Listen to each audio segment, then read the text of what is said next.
Действия России в Сирии, я считаю, принесли очень положительный результат. Безусловно, Даиш был нанесен достаточно серьезный ущерб. Ну, по крайней мере, вот то триумфальное шествие, которое террористическое государство осуществляло на протяжении уже практически 2 лет, оно было приостановлено. С политической точки зрения, да, был поддержан режим Асада. Я считаю, что это единственный пока в Сирии правитель, который может консолидировать вокруг себя значительную общественную поддержку. По крайней мере, те силы, которые способны бороться с террористической угрозой, я имею в виду национальную армию Сирии, они поддерживают Асада. Поэтому Асад на определенный период времени до сирийского урегулирования должен оставаться у власти, и разговоры, которые идут на Западе, в том числе с очень высоких трибун, включая президента Соединенных Штатов, я просто считаю безответственными. Безответственными, потому что мы имеем пример Каддафи, мы имеем пример Саддама Хусейна. И это изначальный подход, который, в общем, Запад со своей реструктуризацией привел Ближний Восток в то состояние, когда этот целый регион мира превратился в оплот терроризма и, в принципе, достаточно серьезные угрозы и национальной безопасности, жизни отдельных людей, как на Западе, так и в России. Поэтому здесь Россия сделала много по решению этой проблемы. Но военная операция в Сирии также, на мой взгляд, запустила и мирный процесс. Вот я не уверен, что без российской операции, без операции российских ВКС, мирный процесс вообще был бы запущен.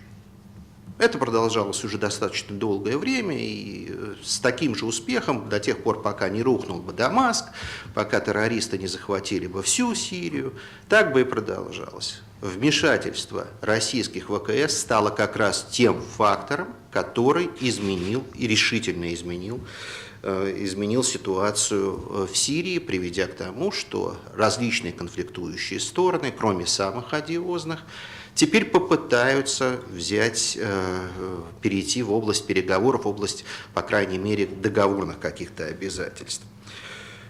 Ну, то, что вывод был, в принципе, российских ВКС обусловлен не только выполнением политических задач, но и с чисто военной точки зрения. С конца марта, как известно, в Сирии меняются погодные условия. Там просто задует Хамсин, это суховей, ветер, поднимающий тучи пыли, песка и тому подобное. Воевать в таких условиях будет гораздо сложнее. При этом наш президент Владимир Владимирович Путин, он отметил, что Россия, в принципе, может вернуться туда в течение нескольких часов. А калибры, они могут летать, подниматься с кораблей Каспийской эскадры в любой момент. Поэтому в данном случае ситуация, которая может быть измениться, она все-таки находится под контролем.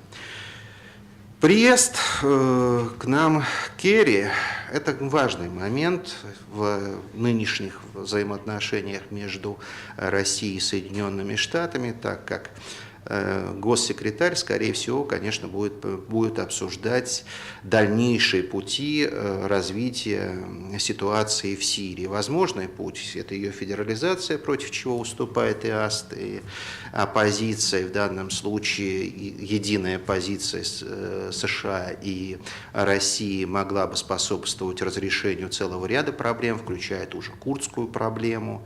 И эти вопросы, которые будут волновать наверняка переговорщиков в Женеве, и с точки зрения и нашей, с точки зрения американцев, вот этим переговорам нельзя дать затухнуть. То есть возобновить военное противостояние, полномасштабное военное противостояние, в принципе, нельзя этого допускать, хотя по понятным причинам, что ни Соединенные Штаты, ни Россия не будут проводить там военные операции, связанные с оккупацией страны, а только так, наверное, можно было бы разрешить этот процесс. Ни США, ни Россия к этому не готовы, и лучшим вариантом здесь было бы договоренности между Дамаском, правящим режимом, и между оппозицией. Вот, скорее всего, об этом-то и будет говорить Керри. Спасибо.